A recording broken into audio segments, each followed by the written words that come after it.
እንቁላሉ ተመርቶ ቢመጣ ተጠቃሚ የመግዛት አቅም አለ የለም? የገቢ ፓተርኑ አብሮ መታየት አለበት። ስለፈለገ አይደለም እንቁላል ጠብሱ ቅቅሉ ወጡ ምናምን ስላማረው አይደለም ነገሩ። ገዝቶ ነው ቢቀቅልም ገዝቶ ነው ቢጠብስም ገዝቶ ነው የዶሮ ወጥ የሚሰራ አይደለም እንዴ? ለመግዛት ደግሞ የመግዛት አቅም አለ የለም የሚለው ነገር ስንዴም እንደዛ ዳቦ ስለፈለገ አይደለም ወይንም ንፍሮ ስለፈለገ አይደለም። ስለዚህ እዚህ ላይ ያለው ነገር በደንብ አዎ የሚል ነገር መጣት አለበት። እዚህ አመራረቱ ላይ የሚያመርተው ማታል አዎ መባል አለበት። እዚህ ላይም ሲሸጥ ሲለው ከዛ በኋላ ምንድን ነው ትርፍና ኪሳራው እዚህ ይለያል ማለት ነው። እዚህ ትርፍና ኪሳራ በነገራችን ላይ ጭንታ ቋታታችሁ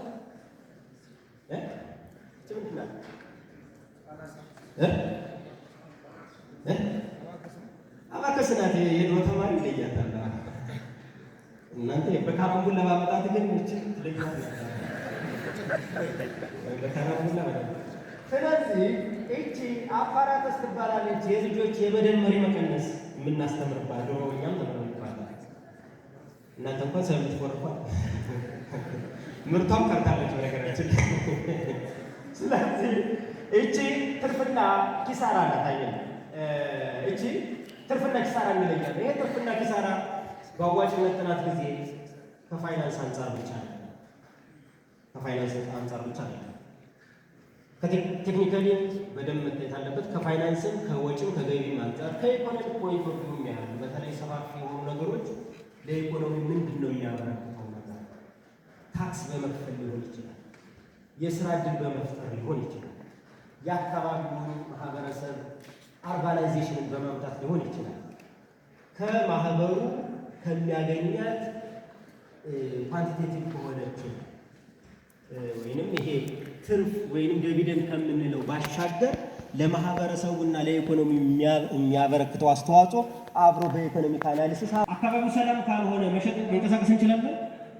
አዎ ይሄን ነገር አብሮ እዚህ ጋር በኢኮኖሚክ እና በኤንቫይሮንመንት አናሊሲስ እዚህ አብሮ መታየት ፋይናንሻል የሆነው ብቻ ቫያቢሊቲ አንድን ማህበር አቋቁም ወይንም አታቋቁም ሊል አይችልም። ይሄን ካለ በኋላ እዚህ ጋር ይወሰናል። ስለዚህ አዋጭነት ጥናት ምንድን ነው ብለናል?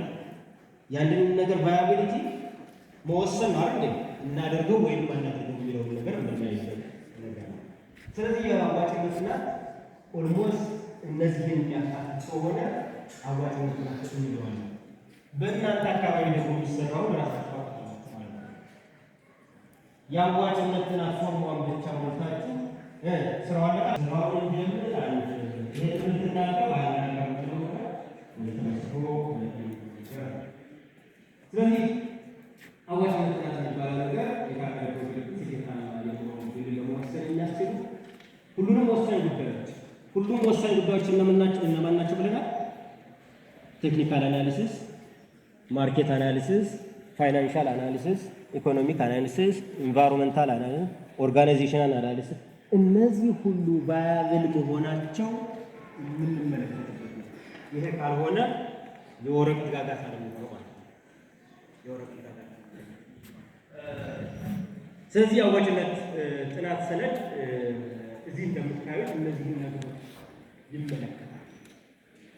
ስለዚህ የመቀጠል ያለ መቀጠል ይቻላል ሲባል ለምን ይቻላል እንዳለ፣ አይቻልም ሲባል ለምን አይቻልም እንዳለ ምክንያታዊ የሆነ ምሳሌ ለመስጠት ይሄ ከአባላት አንጻር ልትመለከቱ ትችላላችሁ።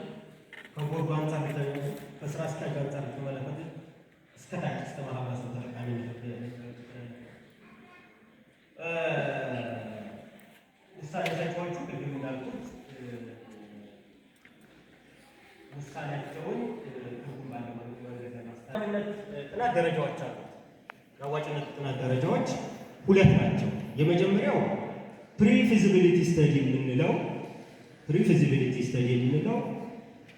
ትንሽ ነገሮችን ከገበያና ከፋይናንስ አንጻር ብቻ ነገሮችን አይተን ይሄን ነገር መቀጠል አለ። ፕሪፊዚቢሊቲ በጣም ዲቴል ስለማይሄድ ብዙ አጋራትን ስለማያሳትፍ ወጪውን ትንሽ ነው። እዳዝንት ነው። ፕሪፊዚቢሊቲ አለፈ ማለት ግን ያ ነገር ፊዚብል ነው ማለት ግን አይደለም። ምን ይቀረዋል? ሌሎች ጉዳዮች ይቀሩታል። ለምሳሌ ኢኮኖሚክ አናሊሲስ ያስፈልገዋል፣ ኦርጋናይዜሽናል አናሊሲስ ያስፈልገዋል፣ ሴንሲቲቪቲ አናሊሲስ ያስፈልገዋል። ለምሳሌ ምርትን ዋጋ ስንወስን የምናመርተው ምርት የሚሸጠው አሁን ከረንትሊ ባለው ዋጋ ነው ብለን ነው አስዩም አድርገን ወይም ሰፖዝ ብለን የምንነሳ። ድንገት ግን ዋጋ ቢቀንስ ይሄ ስራ አዋጭ ይሆናል አይሆንም? ትርፋችን በምን ያህል ይቀንሳል? ወጫችን በምን ያህል ይጨምራል? ለሚለው ነገር ዲቴል መታየት አለበት። ስለዚህ ፕሪፊዚቢሊቲውን ስተዲ ካለፈ በኋላ ምን ይቀጥላል ማለት ነው? ፊዚቢሊቲ ወይም ፉል ፊዚቢሊቲ የሚባለው ነገር ይቀጥላል ማለት ነው። ያንን ካደረግን በኋላ የሚመጣው ውጤት ነው ማህበር ለማቋቋምም እንበለው፣ ድርጅት ለመፍጠርም እንበለው፣ አገልግሎትም ለመስጠት እንበለው የምንጠቀምበት። ስለዚህ ሁለት ደረጃዎች እንዳሉት እንድትወስዱ ያስፈልጋል።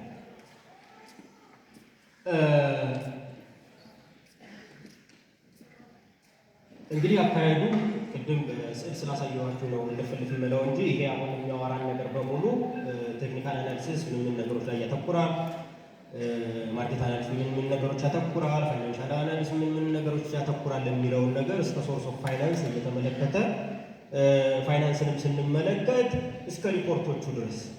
ሪፖርቶቹ በነገራችን ለፊዚቢሊቲ ስተዲ ቢያንስ የስንት ዓመት መሆን አለበት? የስንት ዓመት? ቢያንስ 10 ዓመት መሆን አለበት። ምክንያቱም የ10 ዓመት ትሬንድን ማየት ያስፈልጋል። ሂውጅ ገንዘብ ወይም ብዙ ሰውን አሰባስበህ ያንተ ማህበር አልጠቀመም ብትለው በሚቀጥለው ቀን በዛ አካባቢ ሌላ ጠቃሚ የሆነ ማህበር እንኳን መፍጠር ቢቻል ማቋቋም ትችላላችሁ? በፍጹም አትችሉም።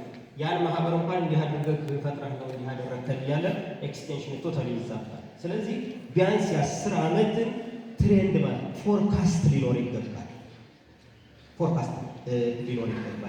ስለዚህ እሱን ማየት አለበት። ፋይናንሻል ስቴትመንቱም ኢንካም ስቴትመንት ሊኖረው ይገባል። ባላንስ ሺት ሊኖረው ይገባል።